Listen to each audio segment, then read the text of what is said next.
Men going their own way are making modern women feel bitter and neglected. Going their own way, and modern women are bitter about it. Men going their own way are making modern women feel bitter and neglected, guys. I mean, it's here right now. It's a result of men choosing to avoid relationships, dating, society, and instead separate themselves from these things and focus on themselves and their own happiness. Okay? They're done with society and they're done with all of this.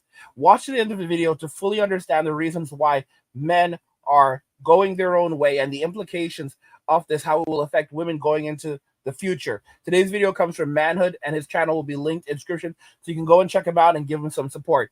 And now let's just go ahead and jump right into the video. Where are we meeting the men that actually want to date and be in a relationship? Because it's not the dating apps. It's not the coffee shops. I've been trying that. I've been trying that for a while now. Definitely not the bars. Not at my age, because they're all like 21, 22. So they definitely don't want to be in a relationship. And I definitely do not want to be a cougar. Nothing wrong with that. Just not my type. I, again, tend to go about 8 to 10 years older than me. I found out even those don't want to date for a relationship.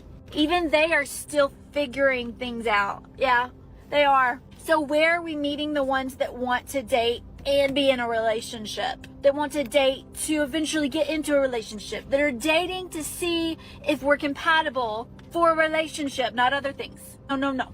I need to know, because I have yet to find them. And I've been looking, so maybe I should stop looking. I don't know. But if you know, please let me know.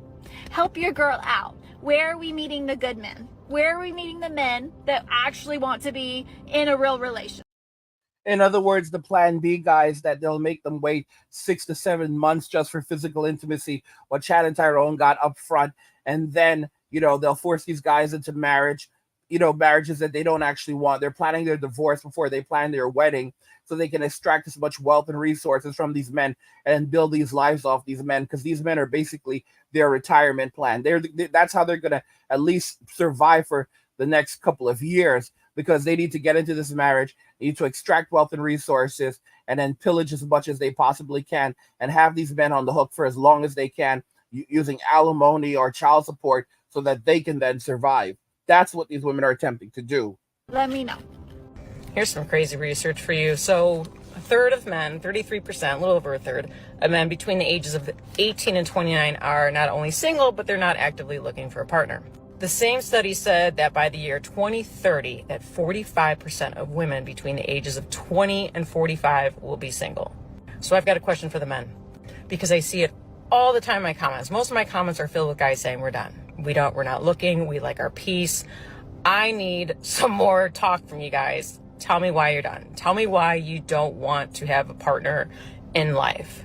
Tell me why it's more worth it to be single than to have a partner. Even if you weren't to remarry, just to have a partner. I mean, I've talked to a lot of men.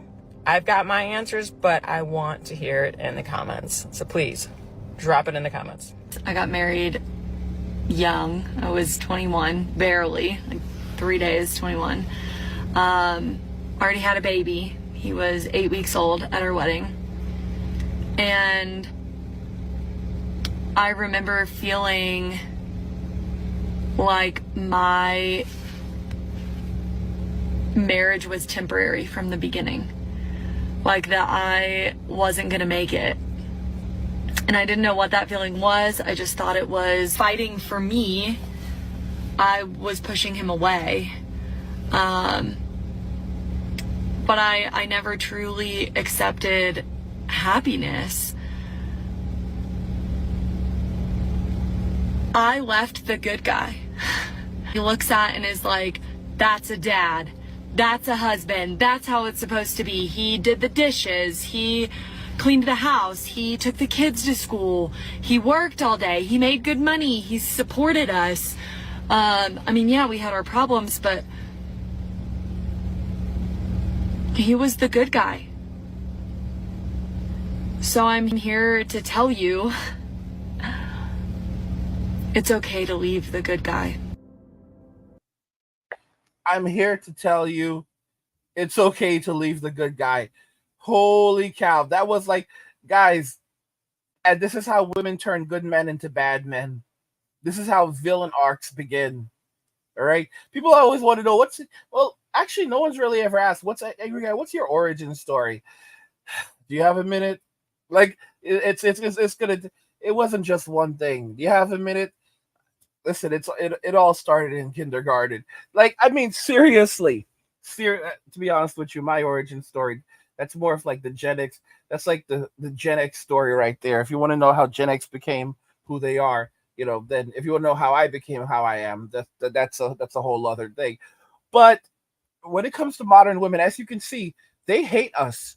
Listen to what she said. He was the good guy. He did the dishes. He took the kids to school. He cleaned the house. He made good money. And I left him. And I want women to know that they can do it too. It's okay to leave the good guy. How can you say something like this, guys? All right? That is so soulless. That is so evil. That is so wicked. And we keep on giving them ways out. We keep on saying, oh, she needs to be happy. Guys, Sims have destroyed the world. Guys, I see dudes around the country like flipping out, like around the world, flipping out over Sims now. All right. In China, all they do is talk about chips. The chips, I call them chips, Sims, although, these days they behave the way they behave, right? I mean, even in China, they talk about Sims. They talk about the simp economy and how the simp economy has collapsed in China. And all these gold diggers are crying their eyes out because men are beginning to say, hey, we're just going to spend our money on ourselves. All right. Men will buy these women all of these gifts. And these women are so lazy, they won't even resell them. They'll just take the gifts that these men have bought them and toss them in the trash. And then other people will go and go ruffling through the trash so they can resell these items. Oh, you buy her a nice purse. She takes the purse. She looks at it. She's like, yeah, it's garbage. She throws it in the garbage. All right. He had to work so hard to buy her that purse. All right. To buy her all of these gifts.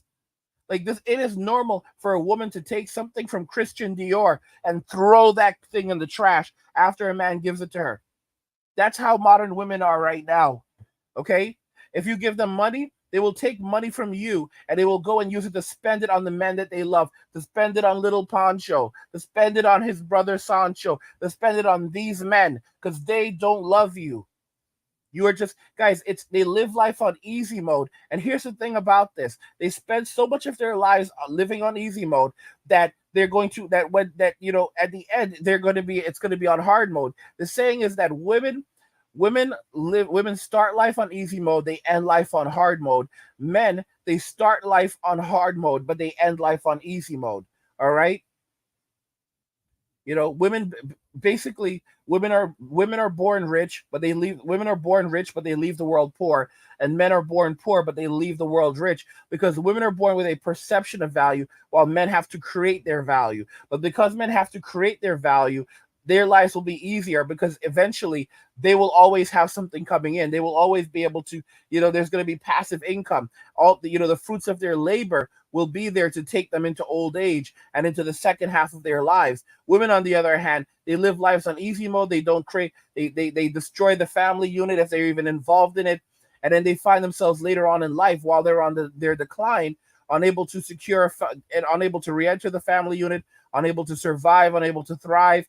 And they're not built to work for long years. Women are not built to work into their 70s. The average woman is not built to work into her 60s and 70s. That's why in many countries, women are allowed to retire before men are. Women are allowed to retire in their 50s while men have to wait until their 60s. But as countries are beginning to run out, and no one calls this hypocrisy, but as countries are beginning to run out of money now, and men are beginning to pull back and say, yeah, we're not going to pay into this garbage system anymore, women are going to find themselves in states of extraordinary destitution, homelessness, poverty, living in shelters, if they're lucky, living in their cars, living on the streets, or even living in the woods like some men have found themselves doing. Yes, I mean, hopefully the bear will be able to take care of them out there and subsidize their living, because many women, in a survey that was a global survey, evidently, women said that they would rather run into a bear in the woods than a man, because while the bear, we might just finish things up within a couple of minutes, the man might talk their ear off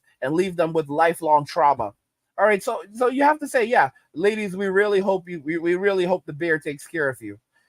he's able to provide for you, protect you, and give you the lives that you deserve, since you don't want us and you don't like us. I mean, could you imagine what this woman just said? After everything she just gave up, everything that she lost, talking about how much this guy was good, she wants women to know that they can do exactly what she did and not regret it. How evil is that, guys? How evil is that? Whining about equality. But look at what their so-called feminism has done. Men are sick and tired of jumping through hoops just to get rejected. It's a joke.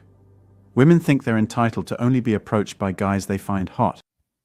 By the way, guys, do not blame feminism. Stop blaming feminism, all right? Feminism didn't cause this, all right? Feminism did not take advantage of women. Women took advantage of feminism. The concept of feminism sounds great. Equality for everyone. Everyone has equal opportunity. What women did was they took a very simple concept and they turned it into something that has now led to men being treated poorly in society. So I'm not blaming feminism, because to blame feminism is to take accountability from women as a group and what they've done. Don't blame feminism. Feminism did not take advantage of women. Women took full advantage of feminism. Women made these choices, and they're going to also have to deal with any consequences that comes with the choices that they've made. But I'm not attacking feminism. I'm not going after feminism. I am not blaming feminism for anything. I'm saying we need to hold the individuals accountable who did this. And if it's a group of individuals, then we need to hold them accountable. If it's a group of women who made these choices, we need to hold them accountable. All right, that makes more sense. Don't give them the easy way out where they can turn around and blame feminism and say, oh, feminism did this. Feminism didn't do anything. Feminism is just a concept of equality between men and women. All right, what women did is something completely different than feminism. They turned it into something completely different. It's just like Jesus Christ. I'm not comparing feminism to Jesus, but check this out. The concept of Christianity, or the concept of Jesus came to earth and he taught us a better way to live. They took his teachings, turned it into a religion, added rituals, and now we have Christianity, and they say that the only way to go to heaven is to basically be a Christian. Well, I'm a believer. Well, then if you're a believer, you're a Christian. No, I simply believe in Jesus, but I'm not a part of the religion. Listen, you need to pick a side, all right? If you believe in Jesus, you cannot be a believer and not a Christian. If you believe in Jesus, then you're a Christian, even if you don't say you're one. You see how that works, guys? They literally took a monopoly on Jesus. All right. And if you don't do what they say, then if you don't do what they say and how they say it, then they're gonna have a problem with you. This is what they always do. The concept of socialism sounds really nice, but the practice of socialism doesn't actually work out very well. When you put it into action, everything falls apart. So I don't so much blame the philosophy or the concept. I more so blame the people who engage in it and then double down when they realize that it's not really feasible in reality. All right. So don't blame the ideology, blame the people, blame the individuals that instituted the ideology, double down on the ideology, and then use the ideology or aspects of the ideology to destroy societies. That's what we really should be doing. The future for a lot of women is separation, is men basically choosing to separate themselves from relationships and dating and society, and women basically finding themselves between a rock and a hard place because the government cannot and no longer will subsidize their living and provide for them the things that they need. And by the way, guys, if you're enjoying the content, subscribe to our newsletter for my personal thoughts, insights, and a free copy of my ebook, The Blueprint for Escaping the Rat Race. Click the link in the description to get your free copy. Guys, women made this decision. They chose to go down this route. They chose to engage in this type of behavior, and they're the ones who are going to have to, deal with the repercussions of these decisions. They made those decisions. So let's hold the individuals who did this accountable. The rest of us are labeled creeps. They ruin our lives with false accusations and expect us to just take it. Well, guess what? We're done playing your game. We're walking away from this mess you've created. And don't come crying when you realize the only guys left are the ones you've been complaining about all along. It's sickening how entitled women think they are, expecting men to wine and dine them just because they're women. Society feeds into this nonsense, and I used to buy into it too, but not anymore. I refuse to be manipulated into spending my hard-earned money on someone who thinks they're owed it, just for existing. I used to feel bad about not having a date, But now I'm grateful I'm not one of those fools getting played by some woman who thinks she's entitled to everything. It's time men wake up and realize they deserve better than this. Men are fed up with having to prove themselves to women through flashy, meaningless gestures. Fancy dinners, entertainment, all this showy crap. It has nothing to do with who we are on the inside. We're done with this manipulative game. Men are waking up to this outdated garbage and refusing to play along anymore. We won't be tricked into wasting our time and money. What this is just basically narcissistic abuse. Men have been subjected to narcissistic abuse for decades now, and they've been told that this is just normal interactions between men and women. And we're blamed for everything for things that we do and things that we don't do, and then told that we're responsible for everything, and that's what a real man does. And men are completely done with this, guys. What do you think regarding all of this? Men going their own way are making modern women feel bitter and neglected. Let me know your thoughts and we'll talk about it in the comments. Like the video if you like it. Don't forget to subscribe. And if you like the video, share the video. And just remember that all roads lead to MWA, men walking away. And cheers.